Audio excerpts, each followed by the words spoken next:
بسم اللہ الرحمن الرحیم۔ حضرت محمد صلی اللہ علیہ وسلم نے فرمایا کہ ایسے 5 گناہ جو رزق کو ختم کر دیتے ہیں، کیا ان میں سے کوئی ایک بھی آپ کے گھر میں تو نہیں؟ جاننے کے لیے ویڈیو کو آخر تک ضرور دیکھیں۔ حضرت علی رضی اللہ تعالیٰ عنہ کے پاس ایک شخص آیا، کہنے لگا، اے علی، وہ کون سا ایسا بدترین گناہ ہے جو انسان کے رزق کو ختم کر دیتے ہیں؟ اور یہ گناہ دنیا آخرت اور انسان کو اس طرح ذلیل کر دیتے ہیں کہ دنیا اور آخرت میں اس کا کوئی مددگار باقی نہیں رہتا۔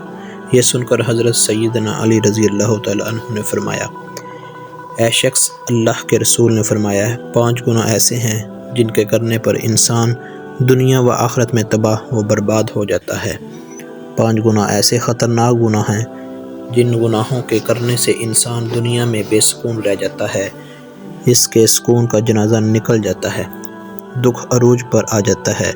ناظرین، حضرت علی رضی اللہ تعالیٰ عنہ نے فرمایا، اگر تم چاہتے ہو کہ اللہ کے خاص کرم تمہارے اوپر برقرار رہے، اگر تم چاہتے ہو کہ رزق کی فراوانی ہو، کہ کامیاب تمہارے قدم چومیں، تو خدارا ان 5 گناہوں سے بچ رہنا۔ خطرناک 5 گناہ کبھی نہ کرنا۔ پوچھا گیا، حضرت وہ 5 گناہ کون سے ہیں؟ حضرت علی نے فرمایا، جناب، پہلا گناہ سود کھانا، سود کا کاروبار کرنا۔ سود خود انسان دنیا میں بھی ذلیل اور آخرت میں بھی ذلیل، دنیا میں بھی تباہ و برباد، آخرت میں بھی تباہ و برباد۔ سود خوار انسان کو کبھی بھی عزت نہیں ملتی، کبھی بھی سکون کی نیند نہیں سوتا۔ سود خوار انسان جو دوسروں کو ٹینشنوں میں مبتلا رکھتا ہے، خود بھی ہر وقت ہر گھڑی لمحہ ٹینشنوں میں مبتلا رہتا ہے۔ طرح طرح کی پریشانیاں اسے گھیر لیتی ہیں، طرح طرح کی مصیبتیں اسے گھیر لیتی ہیں۔ فرمایا، قیامت کے دن سود خوار انسان ایسے اٹھیں گے کہ ان کے چہروں مسح کر دیے جائیں گے۔ ایک دفعہ ایک سود خوار انسان سیڑھی سے نیچے گرا، منہ کے بل زمین پر گرا، وہی مر گیا۔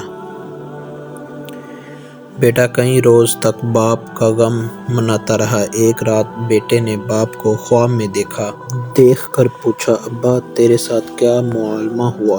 سود خوار ابا نے کہا، نہ پوچھ بیٹا، سیڑھی سے نیچے گرا تھا، بجائے زمین پر آنے کے سیدھا جہنم میں چلا گیا۔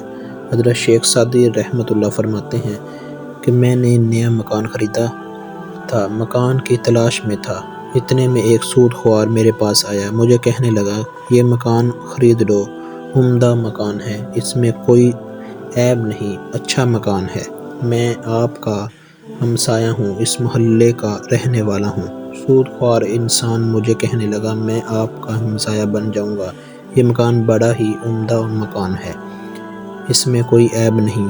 حضرت شیخ سعدی فرماتے ہیں کہ وہ نادان تو کہتا ہے اس میں کوئی عیب نہیں، مجھے تو سارے کے سارے عیب ہی نظر آتے ہیں۔ اس نے کہا، حضرت وہ کیسے؟ آپ نے فرمایا، اس سے بڑا عیب کیا ہوگا کہ تو میرا پڑوسی ہے، اس سے بڑا عیب کیا ہوگا کہ تو ایک سود خوار ہے، اور جہاں تجھ جیسا پڑوسی ہو وہ مکان تو مفت بھی ملے پھر بھی مہنگا ہے۔ ناظرین، اگر دنیا آخرت میں عزت چاہتے ہو تو دنیا آخرت میں اعلیٰ مقام چاہیے تو تم چاہتے ہو رزق کی فراوانی ہو اور سود بھی نہ کھانا، سود کا کاروبار بھی نہ کرنا۔ حضرت علی رضی اللہ عنہ نے فرمایا، دوسرا گناہ اس نیک عورت پر تہمت لگانا ہے، نیک منتقی پرہیزگار پر عورت پر تہمت لگانا۔ حضرت نے فرمایا، کسی عورت پر تہمت نہ لگا کر، کسی کی بیٹی پر تہمت نہ لگا کر، اس سے پہلے کہ تیری بیٹی کے اوپر تہمت لگائی جائے، میرے اللہ فرماتا ہے، جو شخص کسی عورت پر تہمت لگاتا ہے، جو کسی نیک عورت پر تہمت لگاتا ہے، حالانکہ وہ اچھی ہے، نیک ہے، متقی پر پرہیزگار ہے، نمازیں پڑھتی ہے، روزے رکھتی ہے، اور جو شخص کسی اچھی عورت پر تہمت لگاتا ہے، وہ دنیا آخرت میں ذلیل اور خوار ہو جاتا ہے۔ ناظرین، اگر تم کسی کی بیٹی سے نکاح نہیں کر سکتے تو نہ کرنا، کوئی بات نہیں، لیکن کسی کی بیٹی کے اوپر تہمت کبھی نہ لگاؤ۔ اور بوڑھا باپ جو اپنی بوڑھی کمر پہ بوریاں لاد کر دن رات محنت مزدوری کرتا رہتا ہے، رات کو اوور ٹائم لگا کر محنت مزدوری کر کے بوڑھی کمر پر بوریاں لاد کر اس نے اپنی بیٹی کو جوان کیا، بیٹی کو پڑھایا لکھایا۔ آج بھی کسی کی بیٹی جوان ہوئی تو محلے کے نوجوانوں نے اس کی غریب بیٹی کو قبول نہیں کیا، تہمت لگا کر اسے ٹھکرا دیا، شادی کرنا گوارا نہ کیا۔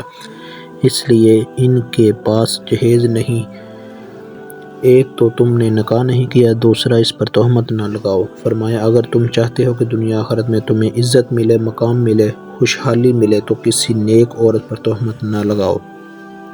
تیسرا گناہ کسی کا مال ہڑپ کر جانا، خاص طور پر یتیموں کا مال ہڑپ کر جانا۔ چوتھا گناہ اللہ کی ذات کے ساتھ کسی کو شریک ٹھہرانا، اللہ کے ساتھ کسی کو شریک سمجھنا۔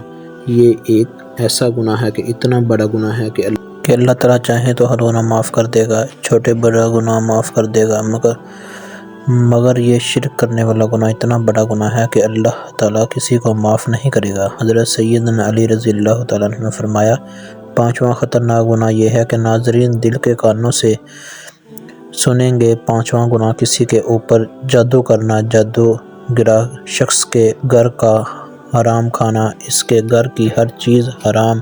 جو شخص کسی کے اوپر جادو کرتا ہے، جو شخص کسی کو رسوا کرنے کے لیے اس پر جادو کرتا ہے، تکلیف ایک ایسی چیز ہے کہ یہ گھومتی ہوئی تو پھرتی ہوئی آخرکار اس بندے تک آ پہنچتی ہے جہاں سے یہ گئی تھی۔ جادوگر انسان یوں سمجھیں کہ دار اسلام سے نکل گیا۔ خدارا یہ خطرناک گناہ کبھی نہ کرنا۔ فرمایا یہ پانچواں گناہ ایسا ہے کہ جس کے کرنے پر اللہ تعالیٰ سخت ناراض ہو جاتا ہے۔ ناظرین اگر تم چاہتے ہو کہ اللہ کا کرم تمہارے اوپر برقرار رہے، اللہ کا خاص کرم تمہارے اوپر ہر وقت برقرار رہے، تو یہ پانچواں گناہ کبھی نہ کرنا۔ ان پانچوں گناہوں سے